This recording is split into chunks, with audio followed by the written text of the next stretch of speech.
How to write a CV for a degree apprenticeship full guide. In this video, I'm going to walk you through exactly how to write a CV for a degree apprenticeship, exactly what it says on the tin. Just a quick disclaimer, this is going to be a long video, okay? So respect to you for clicking on this video. This is going to be a long video. I'm going to walk you through the entire process. This isn't just going to be some random videos where I'm like, top 5 tips for your CV that doesn't even help you and doesn't even get you anywhere. This, I'm going to walk you through exactly how to write the CV. I know it can be quite daunting, especially if you haven't started writing it, because you know you need to make this document, like where do you even start? Don't worry, in this video, I'm going to go exactly through that, go step by step, cover how to write this CV. Respect to you for clicking on this long video rather than like scrolling on TikTok or doing anything like that. So 3 sections to this video. First of all, I'm going to start off with the basics just so that everyone's on the same page. We know what a CV is or that sort of thing. Then we're going to go through the step-by-step how to write a CV. And then we're going to do a sample CV analysis so you can have a look at a sample CV and get some inspiration and advice from that one there as well. And then just before we start, I'll just do a quick introduction. So my name's Owen and I help people get so many degree apprenticeship offers that people start calling them selfish for taking all the spaces. Yes, that's happened before. I help people with degree apprenticeships and the goal is to get people a bunch of offers basically. So I myself got 8 degree apprenticeship offers, and when I'm helping people, I'm trying to get them as many offers as they can. And I help people throughout the application process, not just at the initial application when they're starting CVs, but also later when you get to a video interview and you get to the assessment centres, interviews, all that sort of thing. And you can see on screen, these are just some of the people I've helped get a degree apprenticeship, help people get offers from JLR, Amazon, Rolls-Royce, HSBC, KPMG, companies like that. And then just a quick plug before we start. If you're watching this video and you end up getting wowed by like the value in this video, like you're impressed, you're like, oh, this guy actually really knows what he's talking about, then I think you'd be interested in this.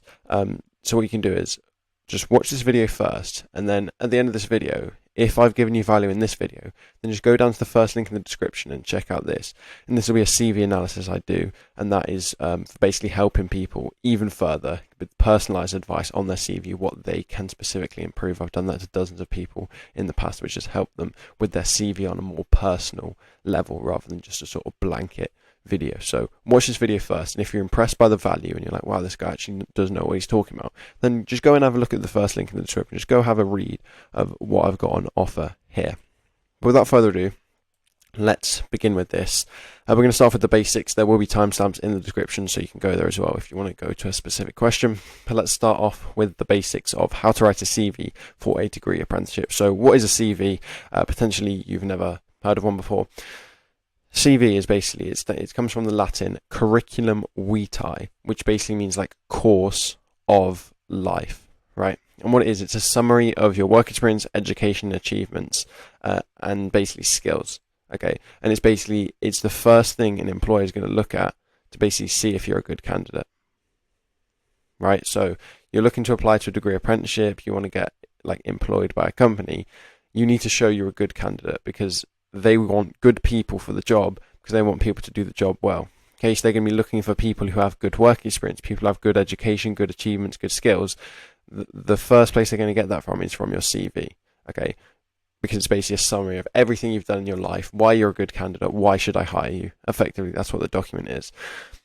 So most degree apprenticeship companies ask for one in the initial application, okay? So there are some companies who do it like CV-less, like CV-less, like without CVs, they do different forms, but it is most companies who still do ask for a CV, so it's super important to make sure you have one ready and have one of these documents drafted.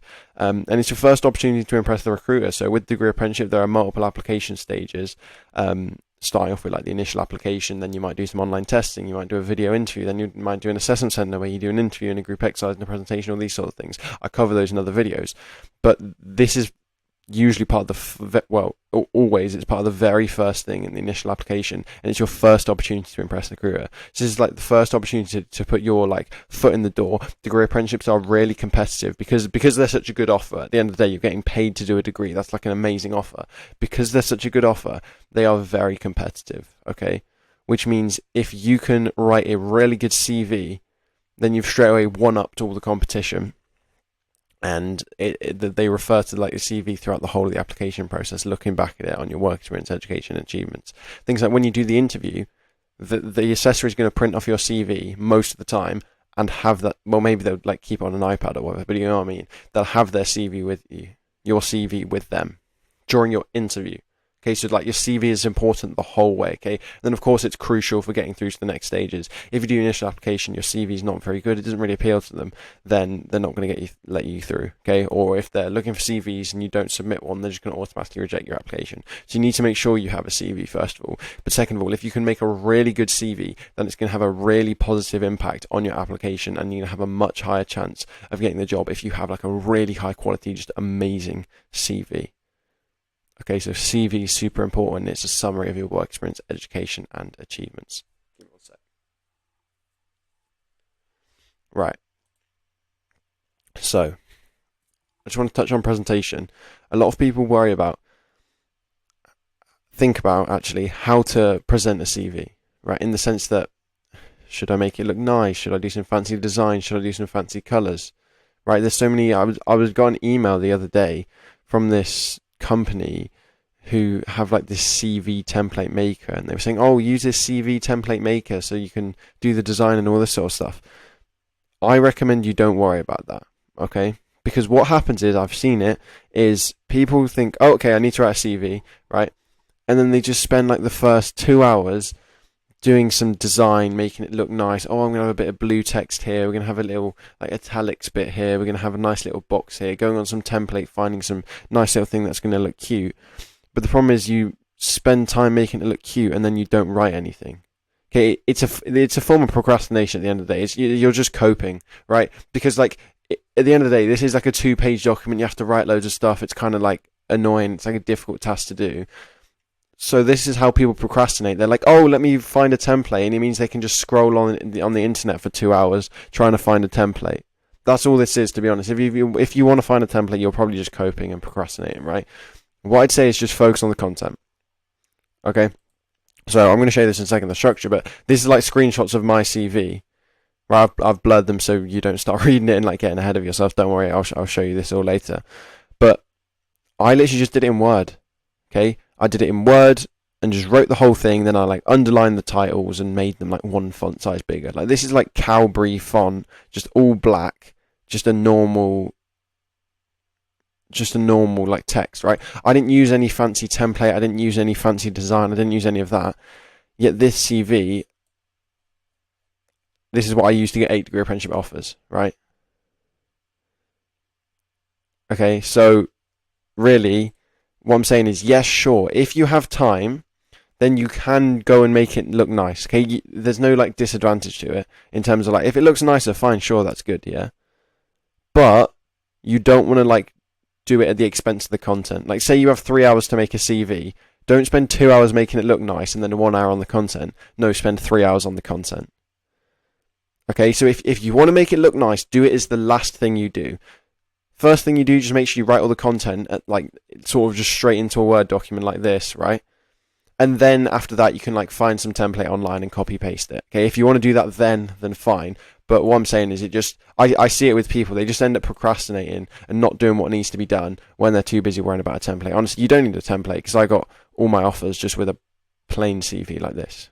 Okay, so just wanted to get that covered in terms of presentation. Just most likely, if you have a thought in your head right now, oh, I need good presentation to get through, it's a limiting belief, and it's you coping and it's you procrastinating. Okay, just focus on the content, and I'm going to walk you through the content in this video. Don't worry, because I know it can be quite like it does seem like a difficult task, like from if you've never written a CV before to all of a sudden you're coming up with like a 2-page document, right? That's a big like task, but that's why in this video I'm going to walk you through step by step, so you can either watch this whole video, then go and do your CV, or you can literally do it at the same time, like do it sort of with me as we're going through these steps, like pause the video, do whatever I said, right? That can be done. So now in terms of structure, as I said, I blurred it out just so you don't like get ahead of yourself and start reading it and all this rubbish, right? Basically, you have your details at the top. So this is, we'll get into that in a second. Then you have something called a personal statement, okay, which is this like paragraph here, different to a UCAS personal statement. So your UCAS personal statement, which if you're applying to university, you'll have to write, how long is it? 40,000 characters? 4,000 characters? I don't know, something like that. You have to write it. It's roughly like a page, 3/4 of a page, where you just write like about your experience. The personal statement for a CV is different. Okay, it's kind of annoying that they have the same word, but you have to differentiate them. There's the UCAS personal statement, then there's the CV personal statement. This is the CV personal statement. Okay, so there's a CV personal statement section there. Don't worry, we'll go over that in a second. Then you have your education.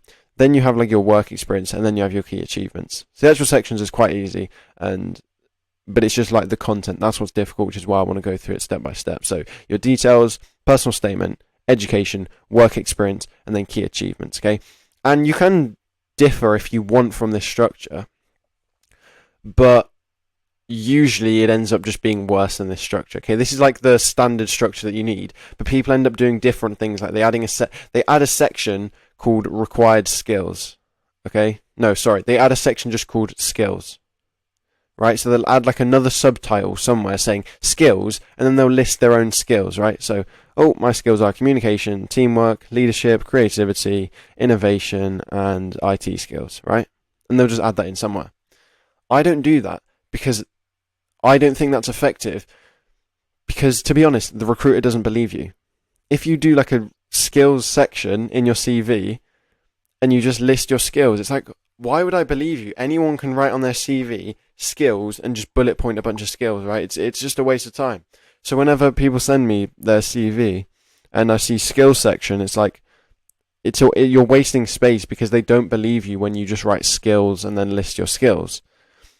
What works instead is when they have evidence that you have those skills. That's why this work experience and key achievements one is the most effective structure. Yeah, you can do some other stuff, but this is most effective because you can still show all those skills, but there's evidence for it. Okay, so rather than just like doing a bullet point list of I have communication, I have teamwork, and I have leadership, it's like, oh, I did this work experience which required me to have communication. I did this work experience which required me to have teamwork. Oh, I was like the captain of my rugby team, which required leadership. Right, that's so much more effective. Rather than just someone seeing some bullet points listed on screen, communication, teamwork, leadership, it's like they're embedded within the work experience, within the key achievements, to show evidence that these actually happen, to actually impress the recruiter. Okay, so again, that might be another thing you've seen. Maybe you've tried to write a CV before and you have a required skills section. In the structure that I use, that is most effective and that got me all my offers and has helped other people get offers, you don't need a required skills section because it's just not trustworthy. It's better to embed those skills in your personal statement, embed them in your work experience, embed them in your key achievements. Okay? So just another thing I just want to cover, final thing for this introduction bit, is use of AI. So I've seen some other people making videos on how to write a CV, and they've just said use ChatGPT. Okay, that's like I watched the videos and that was just the advice they gave. I was like, okay. They don't know what they're talking about. Okay, using AI is a bad idea. It's like ChatGPT is basically what I'm talking about. I don't recommend that. I've never actually done it. I don't really use ChatGPT, but apparently you can just put in it like write a CV and it does it. I wouldn't recommend that, and you can do this with application questions and a cover letter as well. Can be done, but I wouldn't recommend it for two reasons. Number one, companies may scan applications through AI detecting software. That's the thing they do these days. I've seen job applications where they say that, so it's like it's just not worth the risk. Is it just like suddenly like they scan it, they see you got ChatGPT, it's like then they just reject you instantly, and then it's like you're not getting the job. Like it's more worth it just to put in 2 or 3 hours of just hard work than just sort of wasting your time and you don't even get the job, right? But that's not even the more important reason. That one's like, okay, fine. Reason 2 is you're going to struggle in the interview as you don't understand the meta. Okay, writing a CV is actually a very good experience and learning activity for your interview and for later in your application, right? Because in your CV, when you're having to write about your work experience, key achievements, as I said, you're thinking about skills. Okay, so you're writing down this work experience. Oh, I did this work experience, and then I learned about communication. This required me to do leadership, and I had to do this thing, and I had to do this thing. You're having to write these extra sentences for everything, like your personal statement. What that's going to do is that is going to teach you the meta of applying to degree apprenticeships. Because once you understand, okay, this is how you write a CV, this is how you have a good entry, you link to skills, you're then going to know you're going to know more how to do a good interview answer, and you're going to be able to you're going to be able to answer interview questions better because you're going to understand your own skills. Okay, this might seem kind of weird. I don't know how to explain this in the best way. But basically, okay, I know people who have used AI on their CV. Okay, so they just like, I don't know, did whatever they did to write all these descriptions and this sort of thing. They just use AI. When it comes to an interview and they ask you a question like, oh, tell me about a time you worked as a team, they have absolutely no idea, because all they did was like put in AI, write me a CV, and then they don't know, right? Whereas someone who's written this whole CV and they've been like, so I remember my sports team and this required collaboration skills so that we could do this, they're going to know, like, oh, okay, collaboration skills, teamwork, yep, I can use this example, because they remember doing it from their CV. I think that's the best way of explaining it. When you use AI, you just don't even know the answers to some of those questions, like, tell me about a time when you were a leader, or what would you do if you saw something unsafe, right? But when you've written your CV, when you've gone through that process and you've had to do all this, you understand the meta, and you're literally going to be better at your interviews. Like I've done lots of mock interviews with people, and the people who've actually spent time like really making their CV as best it possibly can be, it's literally directly correlated with how good they are in interviews, because they really understand it, because they've spent hours in their CV like tweaking sentences, understanding it. They're actually good at their interviews. Whereas the people who just AI it, they don't even know what they're talking about. They don't even know where they are, what's going on, any of that sort of stuff. Okay, so that's the more important reason actually for me. Don't use AI. It might make it easier at the start, because then you can like have a quick application and get it done in 10 minutes, right? But it's like there's no point, because by the time you get to an interview, you're not even going to know what you're talking about, and you are going to fail the interview. Okay, because you don't understand the meta of how to get a job at a degree apprenticeship. Okay, so that's the basics. Now that is covered, we're going to move on to step by step how to write a CV. There are 10 steps. I'm going to get into them. Let me just have a drink of water.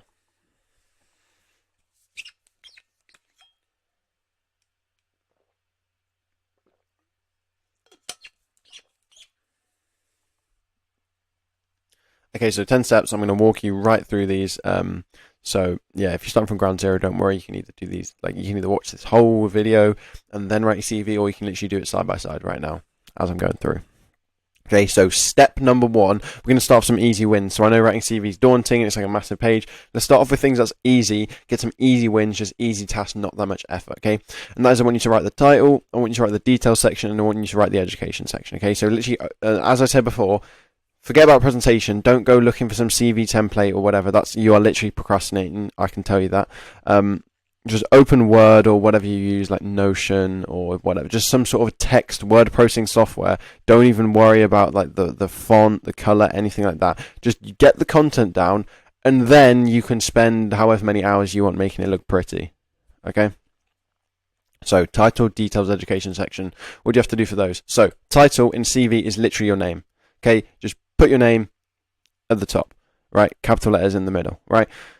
Don't put a photo. I've seen people put a photo. Don't put a photo, because number one, it's not relevant. But number two, it can actually lead to rejection on your CV, because a lot of companies have like these practices to reduce bias, right? They do like blind testing or something, because they don't want to like do bias for like how they're recruiting. They sort of want to not have discrimination, be fair, all that sort of thing, right?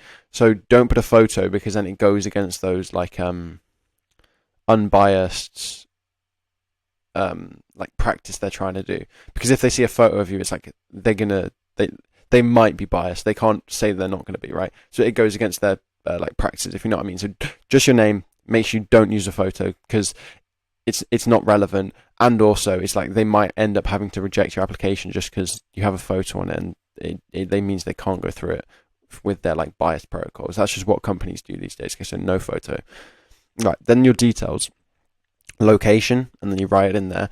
This doesn't need to be like your address, like your address and postcode or anything like that. No, it's just sort of like the area you live, or the area you like operate in. So if you live in London, then you can put like London, right? If you live in some like village in the countryside, or like in some random town in the suburbs, which is like in Greater Manchester, then you can say like Greater Manchester, that sort of thing. Or like, say you live in some city, like you live in a village just outside Liverpool, you can put like Liverpool, Merseyside, right? So it's like, normally the way I say it is do the city you're nearest, and then like the county. Okay, so like it could be Leicester, Leicestershire, right? Like like Lancaster, Lancastershire, right? All that sort of thing. Lincoln, Lincolnshire, right? That's how you do the location. Then you put your email address. With this, just a bonus tip for you. when you're applying to degree apprenticeships, I'd recommend you make a completely separate email address, okay? Because you're going to get a lot of correspondence throughout the application process, especially when you're applying to lots of companies, which I recommend in my videos. I say apply to lots of companies, because then you're going to get more offers, and getting multiple offers is my whole strategy, because you're getting more practice and all this sort of thing, okay? You're going to be getting a lot of emails, and a lot of time sensitive emails as well, okay? Because when you get through the next stages, once you've got a really good CV and you get through to the next stages, things like online testing, video interviews, these stages, they basically send you an email and say, you have to get this done within 3 days. You have to get this done within 4 days, okay? Which means your emails, you need to be on top of them during your application window, okay? And if you're just doing it in your normal email, where you're getting emails from YouTube and like, I don't know, Instagram, random like marketing emails and all this sort of thing, you could end up risking like missing a few emails like through all the junk, and then like you miss an email and then you find it like 2 weeks later, but it told you, oh, you had 3 days to do this video interview. It's like too late. They don't offer exceptions. If you miss it, you miss it, okay? So what I'd recommend is making a completely separate email address. This is what I did, so that you can have like a separate inbox like on your phone, which is just for the degree apprenticeship stuff, and it means you only get an email when it's relevant to your degree apprenticeship. There's no other junk in there, which means you're not going to miss anything, okay? So what you can do is just go onto Gmail and just make a new Gmail account. Like it's free, you can just go there and go and do that. I'd also recommend, when you're making it, make sure it's like a professional like name. And also, if you do want to use your existing one because you can't be bothered to make a new one, like, okay, fine, whatever. Just make sure like your name is like normal. Like it literally should just be, the only thing you should be including an email address, like your first name, your second name, and then like maybe a number if you have to, because maybe your name's taken. Like, for example, john.smith@gmail.com, that's probably taken, right? But that's like the professional way of doing it. That's how emails are in the working world. It's your first name, then a dot, then your second name. Okay, so if you can make an email address like that on Gmail, like john.smith, and maybe you'll have to add like 44@gmail.com, perfect. But if you have like some email address from like when you were like 12 or something, like the undefeated gamer@gmail.com, don't use that for your applications, because it just won't look professional on your CV when you're writing it here, like the Minecraft zombie slayer@gmail.com. Like, it's like, what? Okay, so just if that's you, just make sure you get a new one, like john.smith41@gmail.com. Phone number is your phone number. And then this is where you can add your LinkedIn and add like a link to your LinkedIn profile. What I'd say here is your LinkedIn has to be amazing. Okay, if it's not amazing, get rid of it, okay? Because I know a lot of people, especially in year 12 and year 13, they start making a LinkedIn account because, yeah, they know they want to apply for degree apprenticeships, and it like looks good because people have LinkedIn in the professional world, all this sort of thing. Oh, I'm going to have a LinkedIn, I'm going to show them I'm a good candidate, right?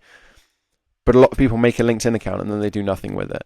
So they make this LinkedIn account, they don't do a profile picture, they don't do a banner, they don't put any of the details, they don't fill in the work experience, they don't fill in all this stuff, they don't post, and it's just an empty profile. So it's just an empty profile that just looks kind of bad with just your name, okay?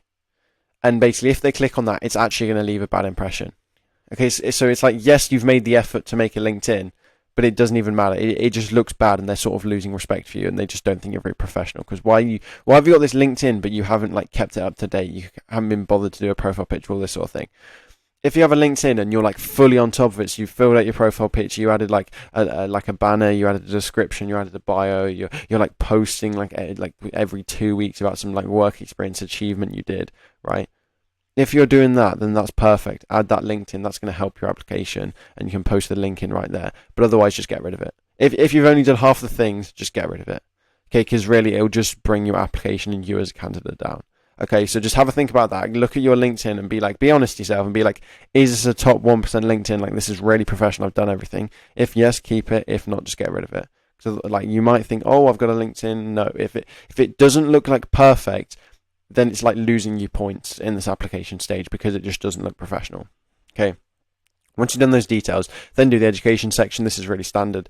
Education, then just write the year until when you're going. So if you're at the same school for like the whole, since like year 7, then you can put like whenever it'll be 2018 to present. If you're in like year 13, you're still doing school, then you can put to present. If you're like doing a gap year and you finished it like a year ago, then you can put like whatever 2017 to 2024, whatever it needs to be.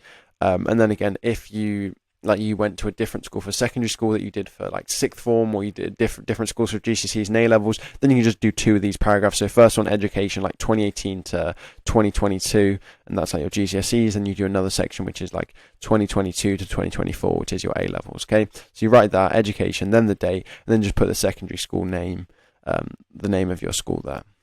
Don't just put secondary school name. Can definitely see someone doing that, just screenshotting this slide and just putting secondary school name in. Put the name of your... I can see someone screenshotting this slide and just leaving John Smith at the start, even though that's not their name. But yeah, make sure you change John Smith. Make sure you change the secondary school name. And then A levels, and then put your grades, predicted. And I like to put including English language and mathematics, just because a lot of degree apprenticeships, yes, they have their requirements for A levels, so they might say something like, oh, you need a B and a C, or you need 3 A's, like whatever the requirements are. That's why you need to like put here your predicted grades basically to show you meet the requirements. But then also with GCSEs, a lot of them have a requirement where you need to have like a 5 in an English language, or a 6 or whatever in English language and mathematics. So it's just useful to put like that sort of bracket there around GCSEs, just so they can tick off that requirement when they're going through. They don't have to do any more probing. They, like, you know what I mean? They can just see, yep, he meets the requirements. Great, that's great. We can go through. Okay, so easy wins for you there. That is super easy. No like hard thinking that you need to do there. So let's move on to step 2. I'm gonna have another drink.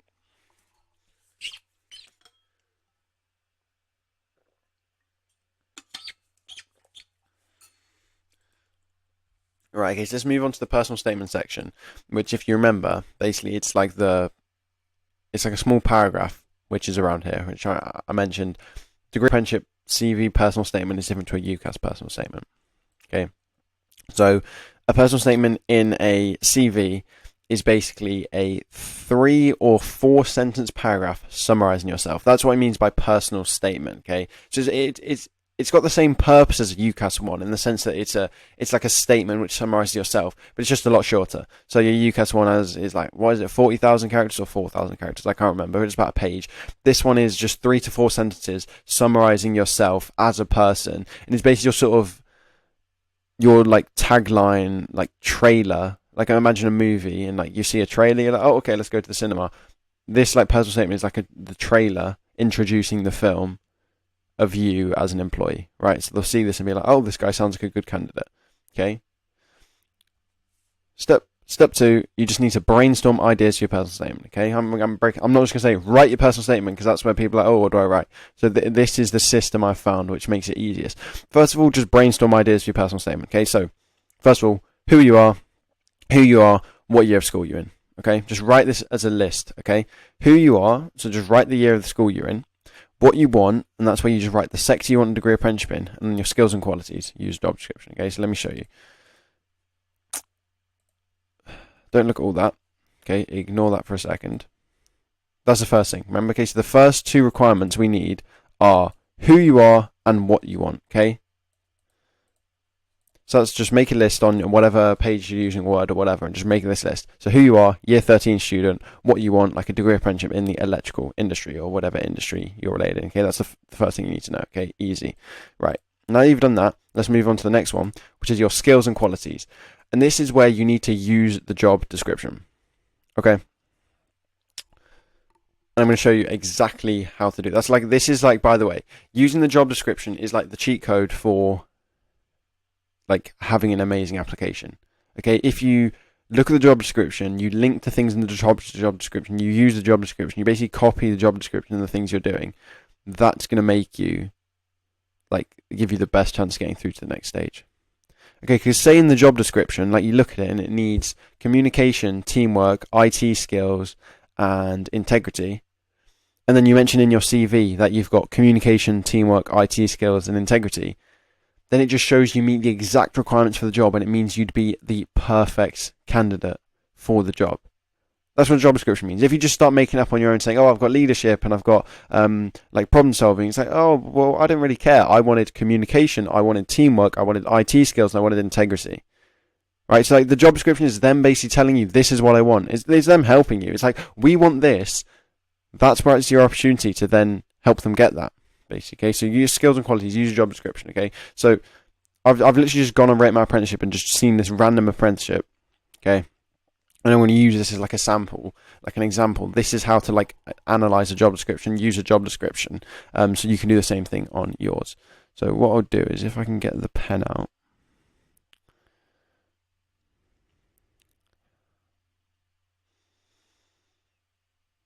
Give it a second to load. Okay, there we go. It has loaded. So let me get rid of that line. Right, so here's the job description. And this is how I'd analyze it, basically. And this is for all things. Because a lot of the things I'm going to talk about later, you need to use your job description. I'm just going to give you the existing example now for doing the personal statement. Okay, so here's a job description.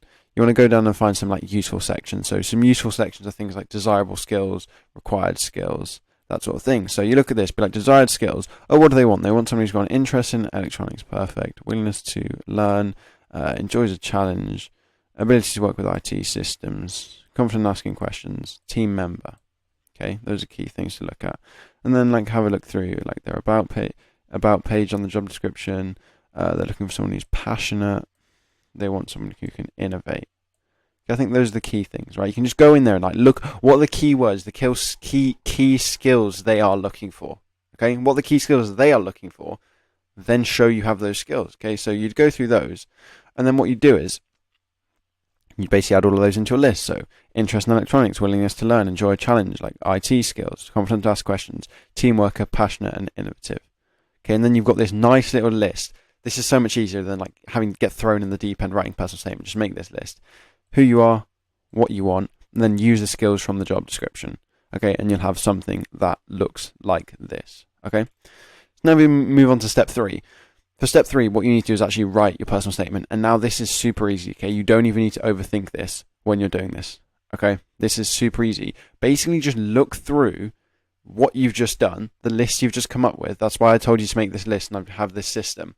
Look through the list and just make up a sentence. Right, this is so easy. Okay, so look at this.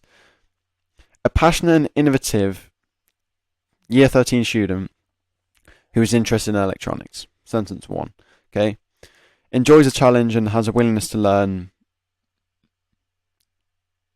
Confident to ask questions.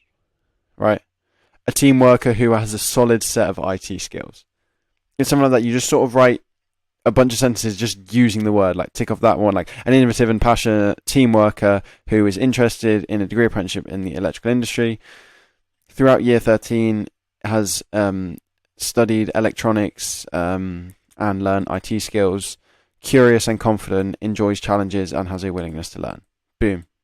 Okay, just make some sentences like that, and that's how you get the job done. Okay, so here's an example I did earlier. You just go this from the left on the right. So a passionate and innovative year 13 student interested in electronics and starting a degree apprenticeship in the electrical industry.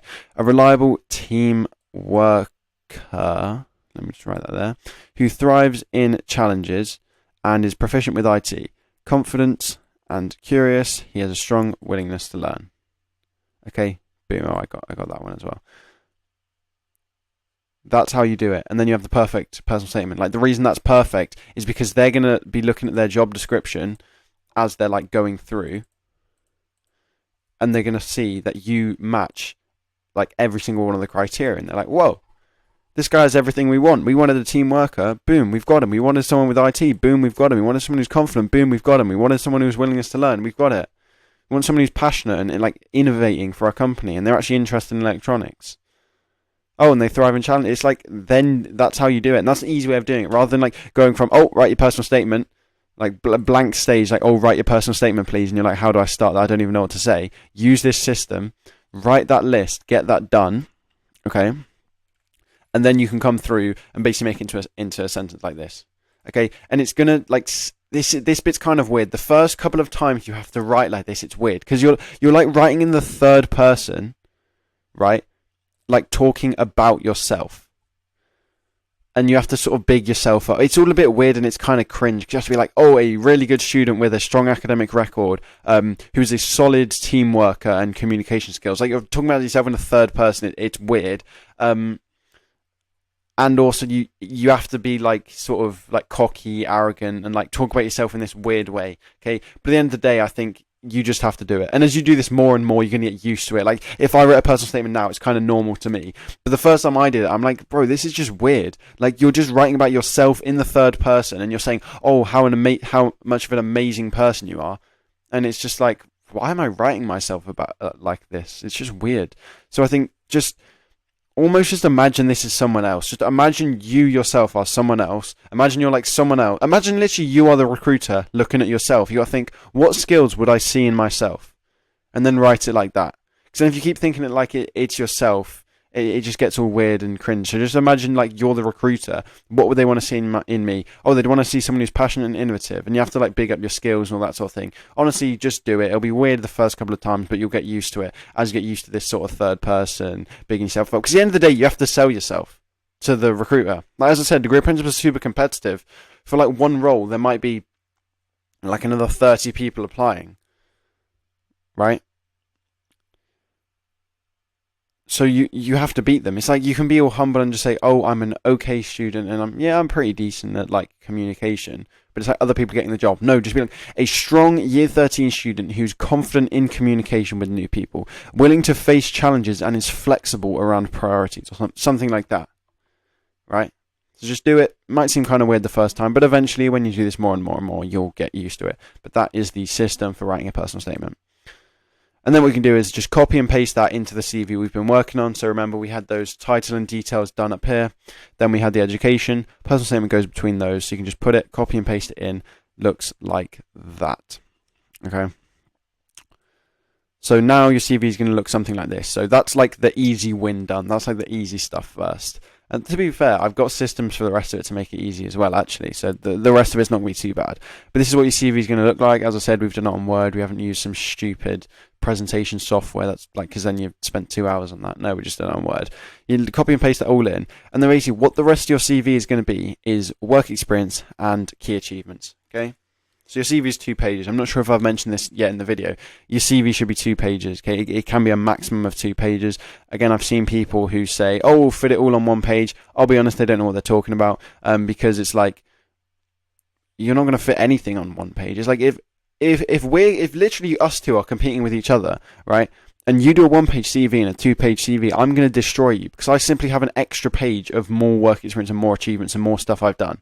Whereas you can only fit as much as you can fit on 1 page. So do 2 pages. Obviously, don't end up doing 6, right? But 2 pages is what you want to be aiming for. All the CVs which I submitted were either 1 page and 3/4, or like 1 page. They were basically all the way down to the bottom, roughly around here, on the 2nd page. And you'll see it from the sample CV I go into later, just how long it was, right?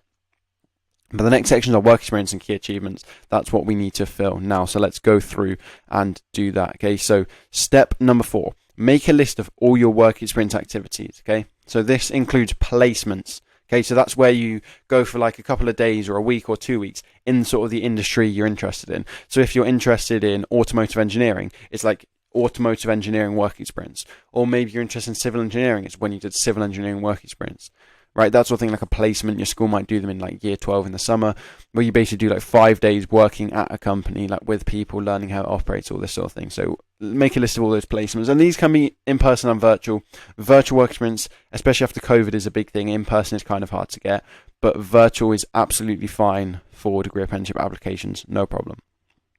And then you can go in here, add any like evening, weekend jobs you do. So maybe you like you work as a customer service assistant somewhere, or you're like a waiter at a restaurant, or you like work in a factory, like Amazon warehouse, or like a garden centre, all that sort of thing. Anything like any other like proper jobs that you've done.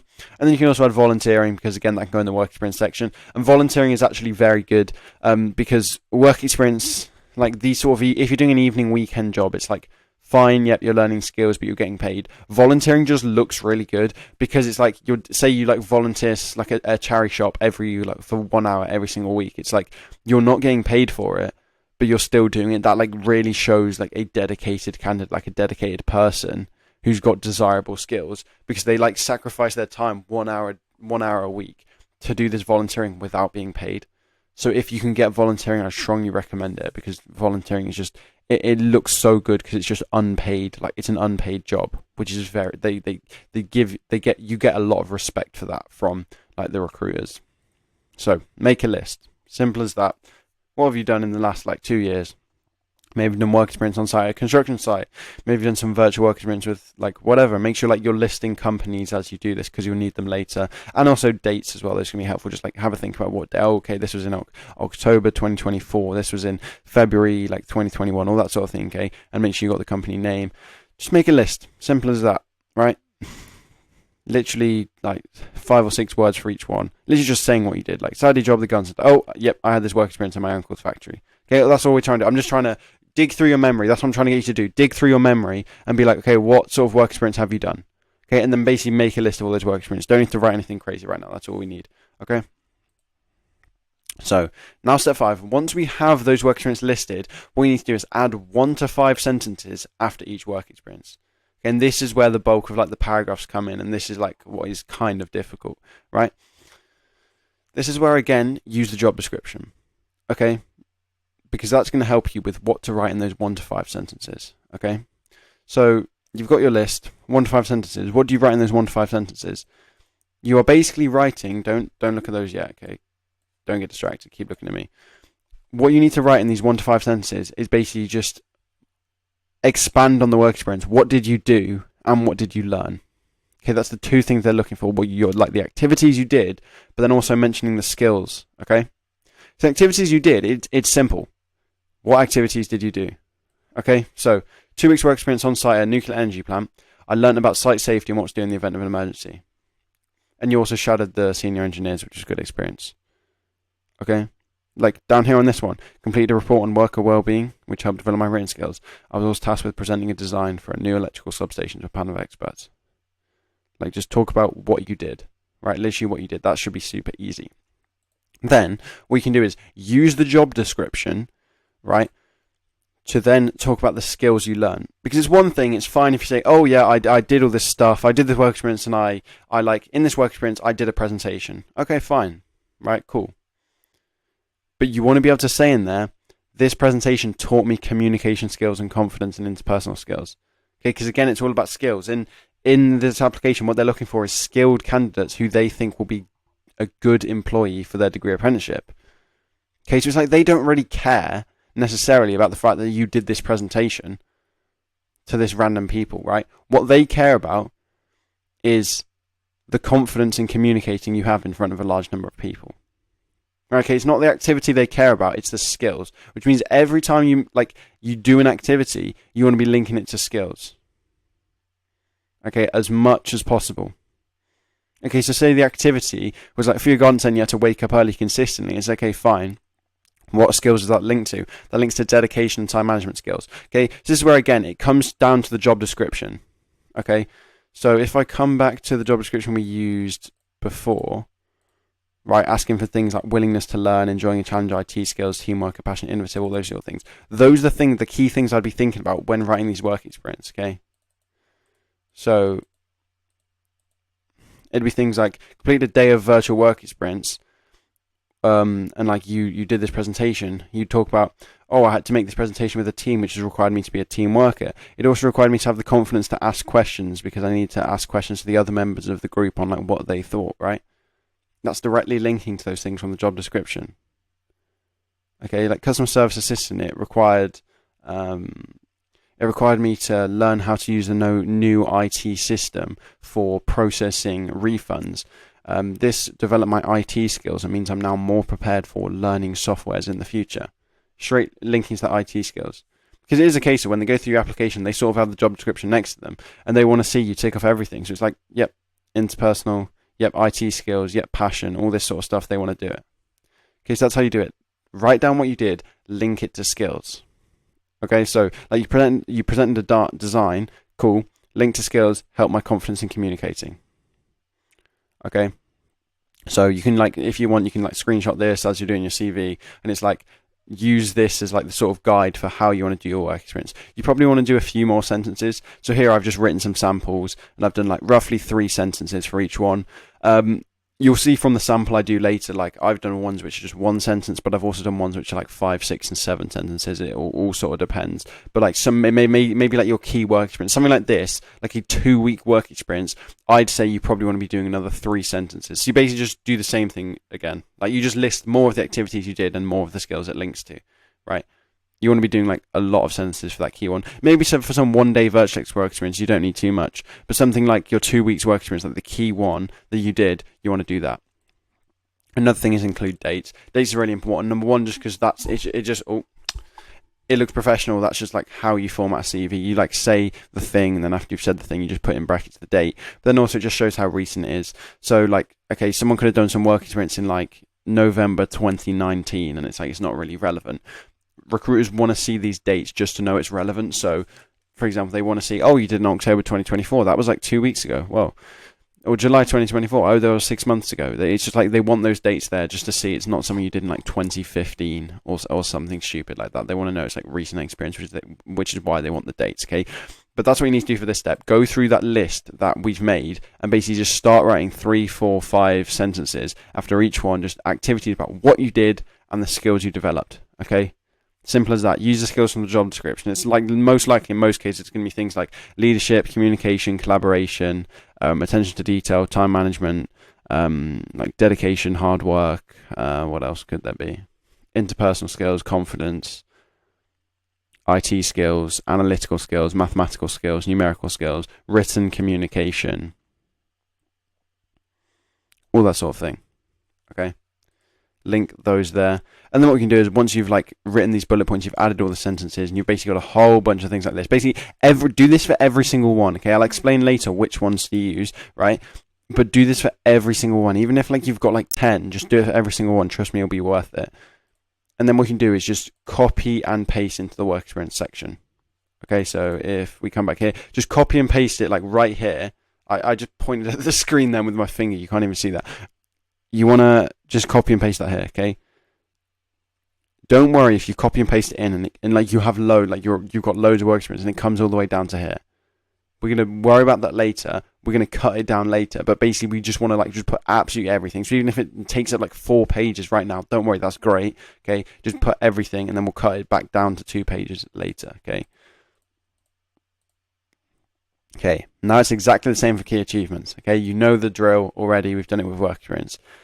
Number 1, make a list of all your key achievements. So examples, sort of inspiration, could be Duke of Edinburgh, could be a prize you did at school, could be an online course, club or society, a sports team, a music exam, all that sort of thing, right? Maybe a hobby you have, whatever.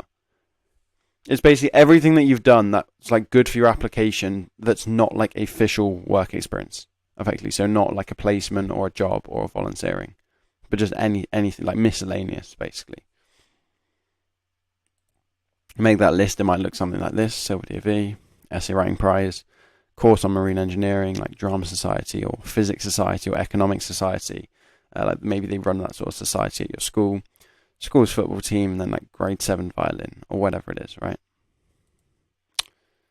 Exact same process with the work experience. You're then going to add 1 to 3 sentences after each key achievement. Okay, so potentially a bit less. For your work experience, you might do a bit more. You might do 5 sentences after some of them. Key achievements is I only end up usually doing 1 or 2, and then maybe 3, but it's usually only 1 or 2 sentences I had after each one. And again, use a job description. So it's the exact same process as before. So you can talk about like what you did and what you learned, and then also your skills. So for example, in this online course, talk about what you did and what you learned. So during the time of study, I learned about gyroscopic stabilizers and how important they are to keep cruise ships upright. Okay, great. You learned that. That's really cool. But then even better than that is linking it to some skills. Undertaking course on my own requires discipline and initiative, qualities to be used for a degree apprenticeship. This is sort of imagining in the job description, it has discipline, it has initiative as like required skills or desirable skills. Okay, but that's how you do it. Like say in the job description it said willingness to learn. Okay, which it did, didn't it? Yeah, the sample we used earlier, it said willingness to learn. Imagine it's willingness to learn. Then be like, this is what you do. Undertaking course on my own requires a willingness to learn, which I have. That sounds kind of clunky, like I'd work it out, but it's like something like, you know, that's sort of lines you'd be going for. Undertaking course my own requires a willingness to learn, and I have a strong willingness to learn, and I care about like furthering my development. Something along those lines. It's a bit clunky right now because I've done it off the top of my head, but that's how you do it. Again, member of my school's football team. Throughout our title-winning run last season, we all developed our teamwork and skills. We battled in tough games. Okay, this required me to listen to other players so that I could understand their points of view on how tactics should change. Also required solid communication so that we'd help each other on the pitch. Okay, so you're talking about what you did. We battled in tough games in a title-winning run. But then the skills you develop, you develop teamwork and you develop listening skills, you develop communication. This would be a really good entry if in the job description they wanted someone who was a good listener, good communicator, and a good team worker. It would have covered all three in here. And it means they'd look at this and be like, tick, tick, tick, bro, this guy, we want him. Right? And then, so a lot of them will be 1 or 2 sentences like that. And then a few of them don't even need to be that long. So something like received the essay prize at school, fairly self-explanatory. So you can just say, aim for this goal require me to practice my written communication throughout the year, and now it's a strength of mine.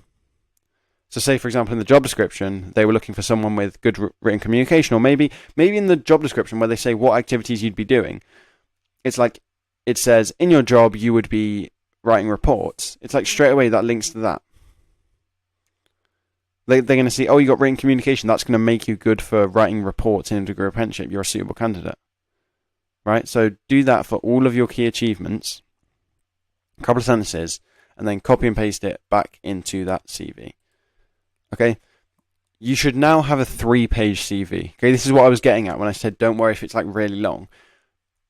Because I've told you to do this for every single work experience you've done, every single key achievement, you should have too many of them. Hopefully, that's the goal, right? You should have too many, and your CV is now 3 pages. So if we come back all the way back here, it's you've copied your work experience, and it literally went. If I get the pen out for this, you did your work experience, and it went all the way down there, and then all the way down there. Your bullet points went all the way to there, right? And then you started the key achievements section here. And it's you copied the bullet points, you went onto a 3rd page, and your 3rd page, imagine this is the 3rd page here. They went my pen's just turned off.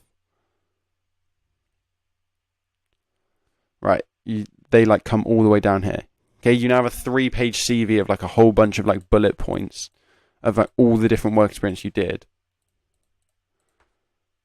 That's exactly what you want. Okay, that is what we are looking for. Okay, a 3-page CV.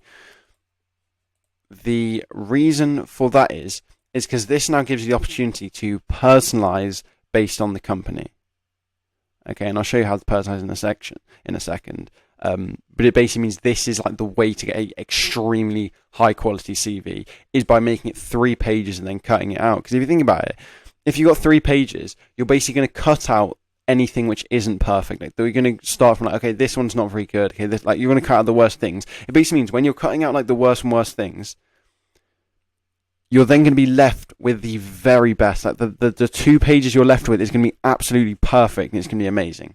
Okay, because you've gone and written a 3-page CV. You've got rid of things which aren't perfect, which means, to be honest, everything that's left is perfect.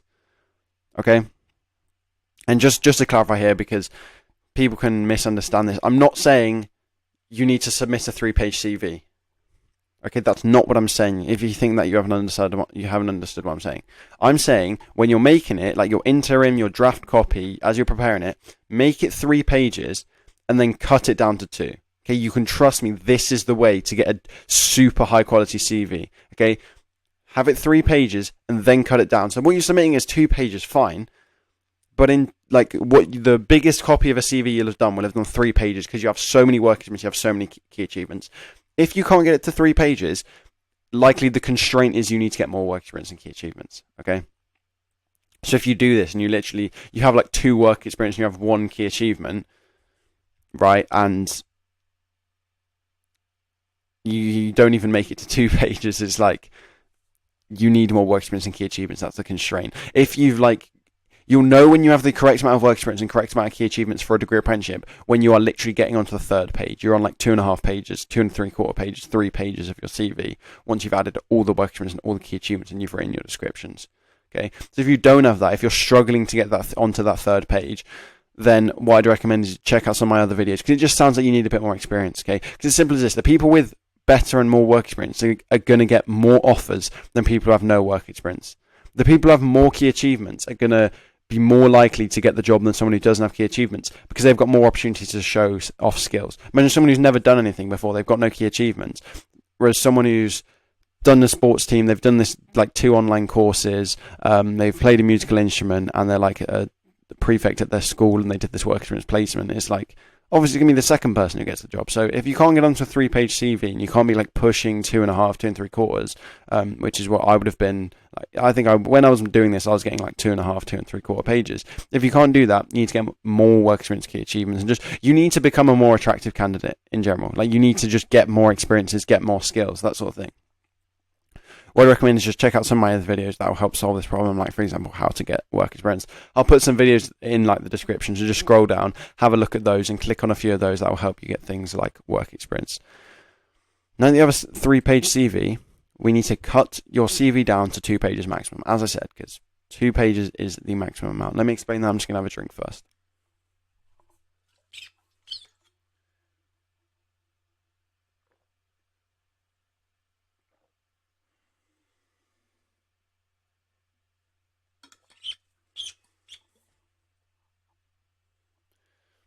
Right, so we're going to cut it down to 2 pages. Okay, so say we've got 10 work experience and 10 key achievements, and we're at like 3 pages long. We basically need to cut it down to like 4 work experience and 6 key achievements. Okay, something like that, and that will get it to 2 pages maximum. Okay, so how do you choose what to cut down, basically? And this step's going to be kind of not fun, because you're still going to have to delete things. It's like when you do a presentation and it's like too long and you have to delete some slides. It's like, oh man, I worked on this, and it's like, this is good, I don't want to delete it. It's going to be quite a difficult task, because a lot of the stuff you've written is good. You just have to be like super cynical about it and just be like, okay, this, you know what, this has got to go because it isn't perfect. Okay, it's like when you're writing an essay and it's a 2,000 word limit and you're at like 2,200 and you have to delete 200 words. It's like, oh, you have to delete the whole paragraph. Be like, oh, this paragraph is good, but it's kind of not. But I want to just get rid of it. Okay, so it's gonna be a kind of difficult stage, but it has to be done to get it down to the 2 pages maximum.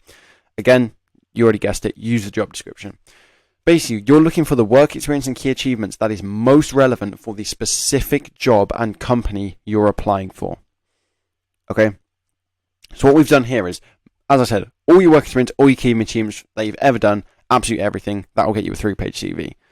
Now I want you to look at basically for this one. So you should, in general, this is like the workflow. You'll have a 3-page CV, which you have in general, and then every time you apply to a different company, you do this step 8 basically. You cut it down to 2 pages because different companies are looking for different things. Okay?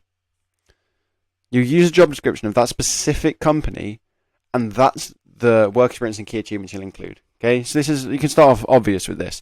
If you're applying to degree apprenticeships from different sectors, people do this. For example, I applied to all different types of engineering. I applied for civil engineering, I applied for automotive engineering, I applied for electrical engineering, I applied for DTS. I got jobs from all of those, right?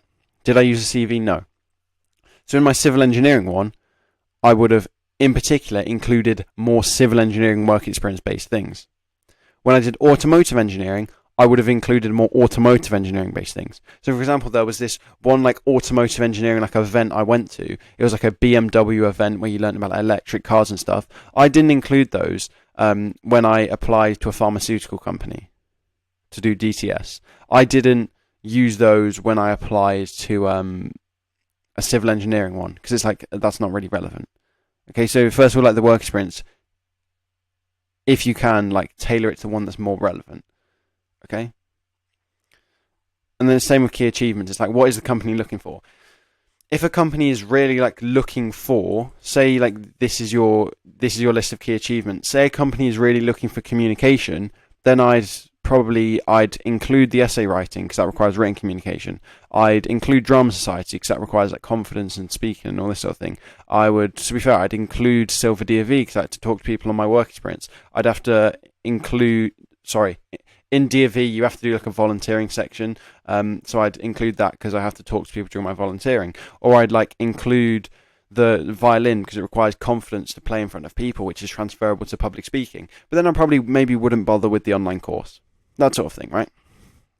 But say in the job description, they say, we want someone who has a willingness to learn and a real interest and insight into the industry, and you're applying to like something to do with marine engineering, then 100% I'd have the online course on marine engineering. Okay? So do you see what I mean? You're like looking through the job description and being like, what does this specific company want? What is more relevant to them? Okay? some company that just cares about like safety and following regulations and following guidelines, then I'd probably definitely, like they say in that job description, in this job you need to be able to follow regulations and follow safety. Then I'd include DOV, and I'd be like, I did my DOV, and this was where during the expedition we had to follow guidelines on like how to get evacuated safely off a mountain. We had to condom, we had to do all this, right? Like the following guidelines. And then I probably wouldn't include some random thing about like how we had to like be creative and make our own thing, right? But if there's a different company who they say, oh, we want somebody who's creative and innovative, then I'd include the key achievements where I like did like a class project and we made like this creative like business thing, right? Because it's all about like selectively going through your work experience. Okay, so being like, which one's relevant to my company, which one's relevant to my industry, and then going through your achievements and being like, which of these are most relevant. And then what you're going to be able to do is cut that down basically to 2 pages. And everything on that 2 pages is going to be super good for your company. It's like directly from the job description, super relevant to your company. And it means you can have a really good CV, as opposed to like a bunch of like work experience and key achievements which are like sort of not relevant. It's like at the end of the day, right? At the end of the day, if something's like not in the job description, but it's the only thing you have, okay, like say in the job description they don't mention communication anywhere, but you have like a public speaking prize as one of your key achievements. If you don't have anything else, then put it. Sure, it's great.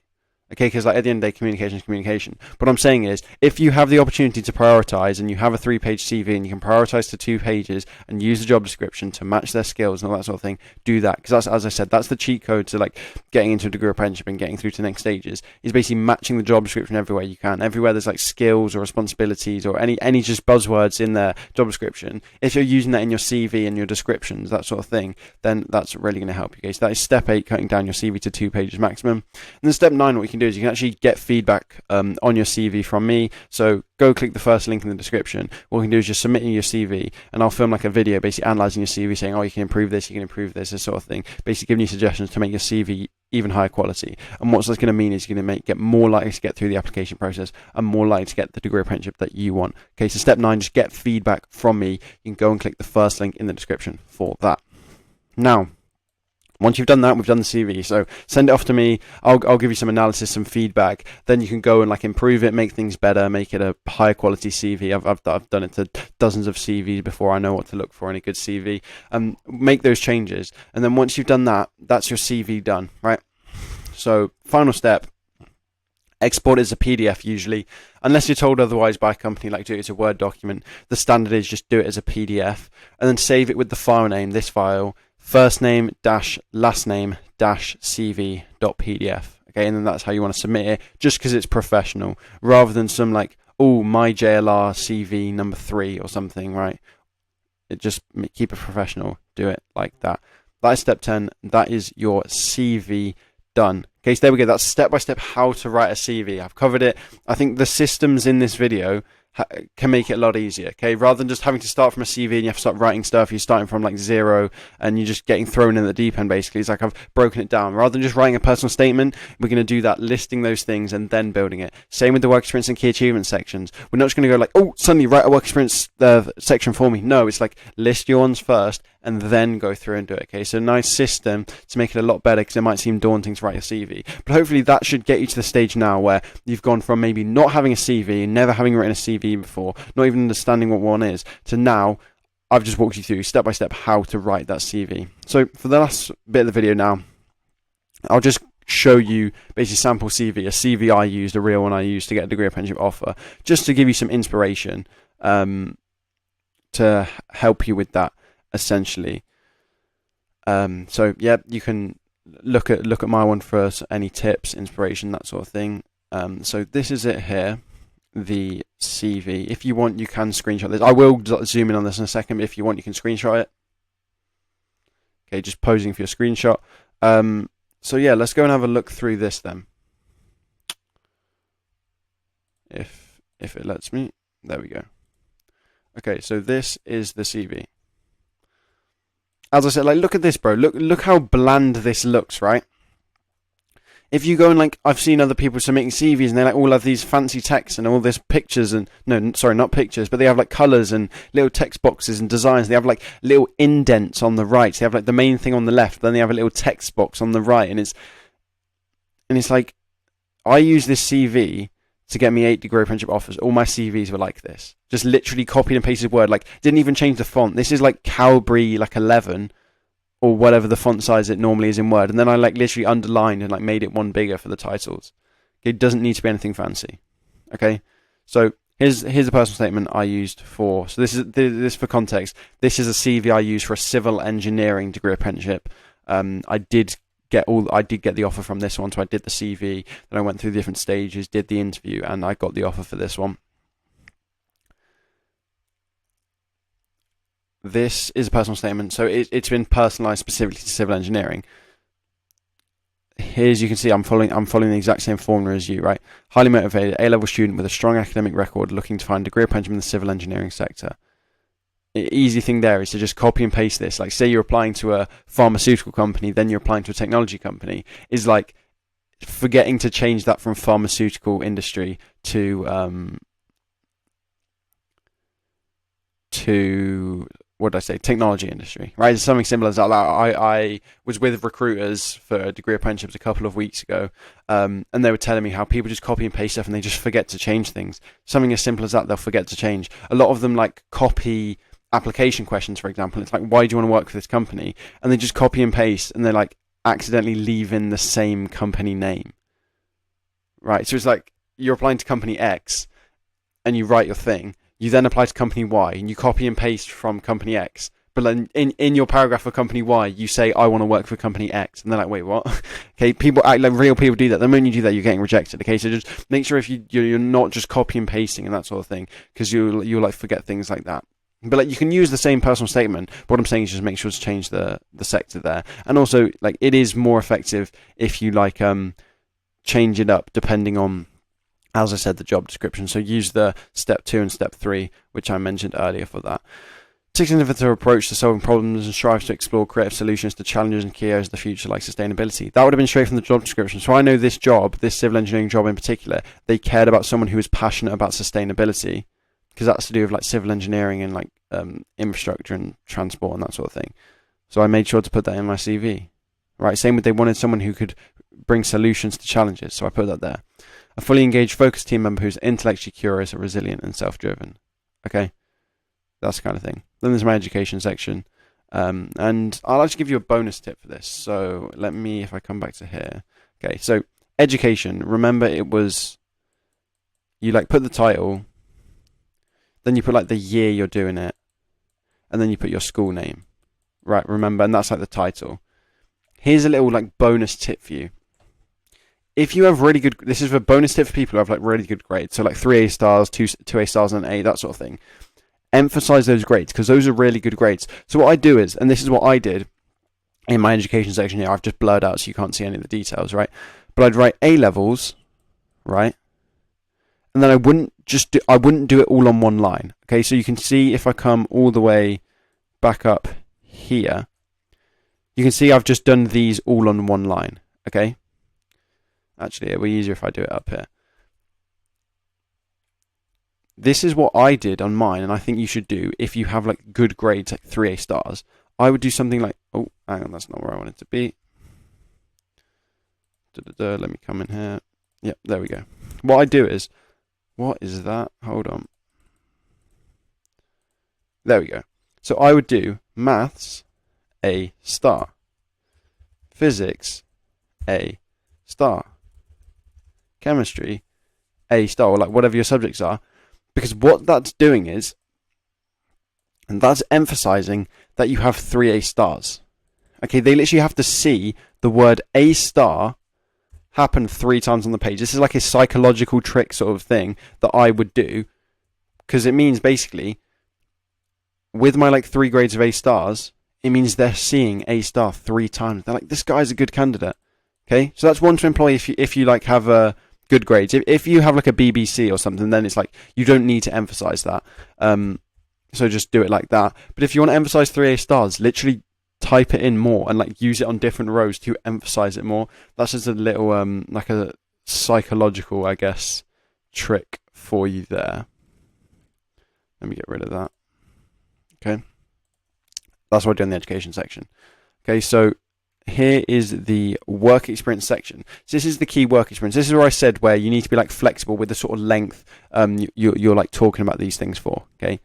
Because like here, I just did one sentence, okay? One. Here I did like one, then I did a 2, a 3, a 4, a 5, a 6, I did like 7 sentences, like a whole bunch of bullet points, because this one was such a key work experience, okay? Because this was directly related to the civil engineering industry. So remember, this one was a civil engineering CV. Therefore, like this work experience was on site at a civil engineering project. There was loads of relevant stuff. Again, I used the job description. Okay, so things like in the job description, some of the things it said do was complete inspections and site investigations. Oh, guess what? I put that in my thing. Okay, another one was CAD software. I wouldn't even have mentioned this because I didn't actually use CAD myself, so I wasn't going to use it. But then I saw in the job description that it said in your job you're going to be using CAD. So it's like, oh, okay, I know I didn't use it, but I want to mention CAD, so I just said I saw someone use it. Okay, which I did. And then another one was, oh yeah, they wanted someone who had knowledge of how civil engineering like projects in the UK work. So I mentioned this. Also learned about how civil engineering projects operate with like these 3 different things. Okay, so this is like when you have a really key work experience, this is how many activities you can list. And to be honest, this one, the bullet points are absolutely fine. The reason I used bullet points was genuinely because I just thought it would be easier than having to write one whole long paragraph, right?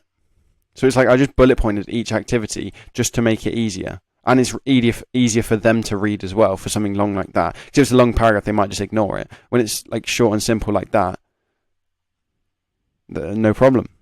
Then there's this one. Doesn't have to be long. Maybe you could, to be honest, you could make this better. Actually, you could improve this by like adding like another line which says, which helped develop my teamwork and communication skills. I didn't really need to because I mentioned my teamwork and communication elsewhere, but that's how you could do it. Write that activity you did and then say, this helped develop my confidence and interpersonal skills. Something like that, okay? And then again, virtual programs are absolutely fine. And then another bonus tip for you. If you can name drop the company you're applying for, it is amazing. Okay, again, when I was with recruiters the other week, they said this is massive. This is almost like a guarantee to the next stage. If you can name drop the company you're applying for. So say you're applying to Siemens for a degree apprenticeship, and like this was the CV I used. Obviously, I wouldn't have like said civil engineering and all this sort of thing. I do different stuff, right? But let's just imagine, because like Siemens is more like technology, like mechanical engineering, more technology sort of base, right? If I was applying to them, this would be absolutely massive. Okay? Because like they're seeing their own name and they're like, yo, boom, he's got work experience with us. He's sort of like accredited by us, effectively. That's the way they see it. So it's like straight away. So that's why virtual work experience is so powerful. You'd probably find it super difficult to get like in-person work experience with Siemens. That'd be kind of hard. But virtual is really easy. Loads of companies do virtual. You can check out, as I said in the description, some videos doing how to get work experience. One other video I do is like, I call them work experience updates. It's where every now and then, every month or so, I'll do like an update of all the work experience opportunities right now. And I'll give you like a link to all the opportunities so you can just click on those and get work experience. So if you don't have work experience, go and have a look at those. There are really big companies who do some of those virtual work experiences.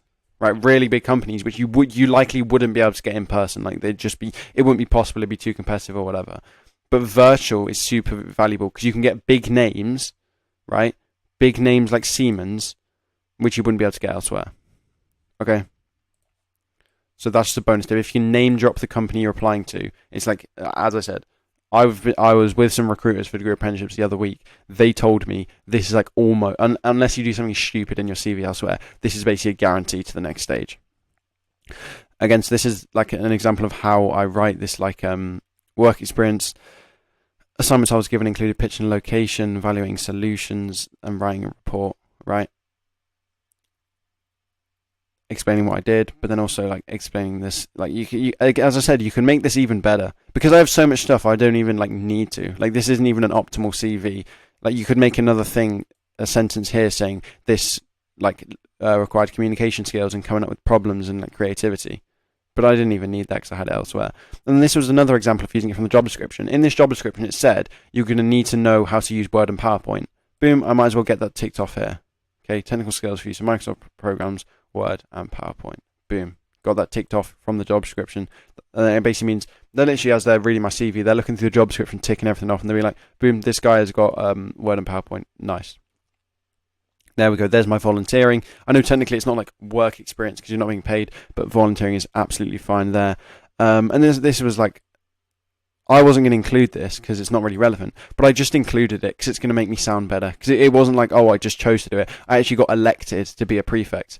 So it just sounds better. It's like whenever you get a sentence like that, just to big yourself up, just put it in there. I know like the first time you're doing it, it's going to seem kind of cringe because you have to like talk about yourself in the third person and like be like really arrogant about yourself. But it's like, just put it in there. Like that straight away would have like won me credit with the people reading my CV because it wasn't just this role that I like just did.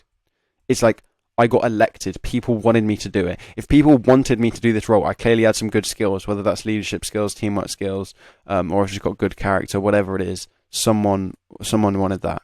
Okay. Now, key achievements. Again, this is the sort of thing you can do.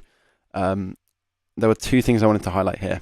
Okay. So a lot of a CV, as I said, a CV is maximum of 2 pages, and you can see I've come all the way down to the bottom right here. Okay. So there's no more space whatsoever. We're at the end. Okay, you basically want to fit in as many work experiences, as many key achievements as you can into that 2 pages.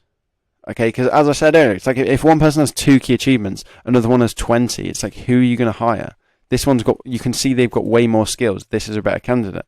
Okay, so like the more you can tip it towards like more key achievements, the better, right? So what you can see here is there's some of them where I haven't even written any sentences. Okay. In particular, this one and this one.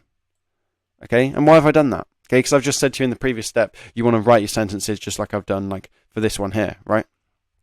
The reason I've done that is because if I don't write the sentences, it means I'm going to fit more in. Okay, so imagine for this school prize one right here, I'd written like that much sentences. It probably would have meant that that one wouldn't have been able to fit in. Okay, and same if I'd written like a load of sentences for this one, it would have meant that that one wouldn't have been able to fit in. So I would have had less key achievements. And remember, we're trying to push to like the more key achievements we can get, the better. Okay? So this is like a trick you can do. If you have something which is super obvious and self-explanatory, that's what I say. Obvious and self-explanatory is like the criteria. Don't even write a sentence on it. Okay? So this was a school prize for public speaking. I didn't write a sentence because it was obvious and self-explanatory. If I've got a school prize for public speaking, it means I'm good at public speaking and I have communication skills. Similarly, here, I got an award in public speaking, means I'm good at public speaking, I'm confident, and I have communication skills. I don't need to write another 3 sentences saying, oh, this means I can improve my communication skills and I've got confidence and I had to speak in front of 200 people and I did a presentation on this, because it's like, it's just not more efficient. It's more efficient for me to save space and get in another 2 key achievements, right? It's more efficient for me to get in this one and this one because I saved space than just basically just saying the same thing twice, which is just obvious. Like all I'd say is like, oh, this gave me communication skills. It's like they already know that. It's a public speaking award. Like what do you expect, right? So that's like a little hack you can do. If you have something which is like obvious, is obvious what it is, and obvious and self-explanatory, then just put it as a one-liner and always like remember to put the date as well. That's just, as I said, that's good to get into. And by the way, when you're ordering these things, work experience, the way I order those is, first of all, put your most relevant one. Okay, so put your key one at the start always, and then basically just list them in time order. Is that how I do it? No, actually, okay, so this is how you do it. Put your key work experience first, then get your virtual one, then your other work experience, and then list those in time order, and then just whack your volunteering at the end. That's how I did it. Okay, because you want the most relevant stuff which is first, but also that's relevant in terms of time, because as I said, if something's 5 years ago, they don't really care. If something's a year ago, they care. Okay, so it needs to be relevant in terms of time, but relevant in terms of like industry. Okay, so this sort of stuff for civil engineering is relevant. Okay, train station, right? That sort of thing. Okay, like designing that. Prefect isn't really relevant to civil engineering. So I'd put my biggest work experience first, then I'd look at the rest of my work experience which is irrelevant, which is relevant, do that in time order, and then just whack like the random like volunteering, working at your uncle's factory, whack that one last. Then with key achievements, it's a case of just doing it in time order. More or less. Is it? Okay, so you're supposed to do it in time order. Okay. Okay, you know, I'm actually going to differ from the advice. I thought I did it in time order. I didn't. Okay, so you're supposed to do it in time order. So you're supposed to do most recent here, right? And then less recent here. But that's not what I did. I just did it in order of which ones I thought were most relevant. Okay, actually, so that's interesting. I forgot I'd done that. Yeah, so, okay, actually, in terms of order, just do it in whatever order you want. Like, you can see I've kind of done it in order. Like, I did October 2022, September 2022, June 2022, April 2022. But then all of a sudden we go to 2023 and then, like, March 2023. Just, like, it doesn't really matter. Okay, this will be my best advice to you. In terms of order, it doesn't really matter. Okay, because at the end of the day, achievements are achievements. You can do it in terms of time order, do it in terms of what's relevant. I put this one first because I just knew straight away that, like, construction industry, like, exam, that's super relevant to civil engineering. And then I just sort of went down. I think this was just, like, I wrote these and then added these ones in later, which is why they're in 2023. Okay, but no, okay, that's interesting to see, actually. So basically, order doesn't matter. Okay, that's another thing that I'll say in there. Just put whatever order you want. And then another thing, final thing I wanted to highlight. When you're doing a MOOC or an online course, something like this, let me get rid of all this rubbish so we can actually see what we're doing. All right. When you're doing something like an online course, always put the training provider or the university that do the MOOC. So a MOOC is a massive open online course. That's like where you get these online courses from, and you can get them from websites. Coursera, FutureLearn, and edX. Go and check those out if you hadn't done any MOOCs so far. They're always done by like a university or a company, right? Make sure you mention it because it might be some random company you've never heard of. So I did another MOOC which was on like electric vehicles and zero emission transport, and it was by some random thing called like Cenex, right? And I didn't even know what that was, right? So I just didn't bother. The first time I wrote a CV, I just put completed the MOOC, right? But then I had a look afterwards, after I'd written that first like draft CV, and I saw that Cenex, that company that did it, they were like a really big thing in the industry. And from then on, I put Cenex. I always put like electrical system, what was it called? Zero emission transport MOOC by Cenex, okay? Because it's literally an industry name. It's exactly how I said earlier with this bit. Like, if you can get the industry name in your CV, it's a big tick. If you can get an industry name here, it's a massive tick. Like, if you've done some, like, MOOC by University of Leeds, or like the University of Hong Kong, like, a lot of people I've seen, especially for technology degree apprenticeships, they do, like, Harvard courses, like Harvard Computer Science, Harvard Python courses. 100% you want to be mentioning in here, completed the MOOC by Harvard University. It just shows levels. It's like, did you do some course by some random people, like some literal random company that's not even real? Or did you do it by Harvard? Like, having the name of Harvard University on your CV is crazy.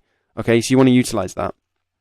And also another thing you can do is you can add in the time spent. I would strongly recommend this if it is like a long course. I think I did this all the way up here. Let me scroll up here.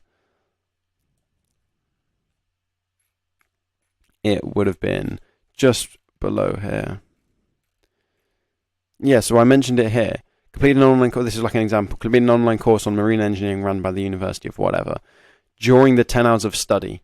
Always mention, especially if it's long, how long you've been doing an online course. So, and that's what. So for example, the Harvard courses, some of those Harvard courses last 3 months. 100% mention that, because if they read like, oh, you did this course, they might be thinking, oh, okay, maybe it was like a 2-hour training course, right? Be explicit. Be like, I did this over 3 months, right? And it was 5 hours per course, per week, sorry. Because then they can be like, that is super commitment. That's like, it's not just some 1 hour like webinar you watch. It's like you had a long-term commitment to this thing, doing 3 months, 5 hours. That requires time management, proper, like you are genuinely interested and you have a passion.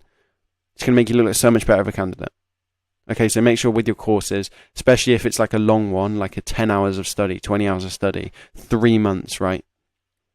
Always be mentioning that. Again, things like volunteering. Don't just say you're volunteering. Be like, volunteering for a whole year. You've got the date in there. It wasn't just, oh, I volunteered once or I did it for 1 month. It's like you were committed for a whole year.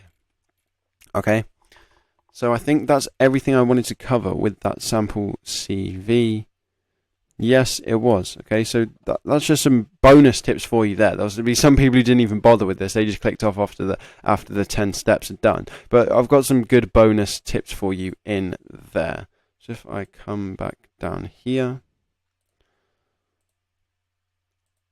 that is the sample CV analysis done. There we go. So there we go. I've covered the promise. I'm going to walk you through exactly how to write a CV for a degree apprenticeship. Now you should be at a point where you can just completely write your CV and get a really high quality CV, which means you can send that off and you're going to have a really good chance in some of these degree apprenticeships. So just one final plug, as I said, once you've made your CV, if you want some expert analysis on your CV, I've done this for dozens of people. I know what to look for in a CV, and I can basically look through yours and give you personalized feedback on, I think you should change this, I think you should add in this, or this sort of thing. If you're interested in that, if you really want a degree apprenticeship and you want to increase your chances in the application process, CV is really important. They use it throughout the whole thing, constantly referring back to it. As I said at the start, in your interview, they will be looking at your CV, so you need to make sure your CV is super high quality, because it's going to be part of the decision on whether they want to employ you or not. If you're interested in that, go and click the first link in the description. But otherwise, I hope this video has helped. Thank you for watching and have a great rest of your day. Peace out. See you in a bit.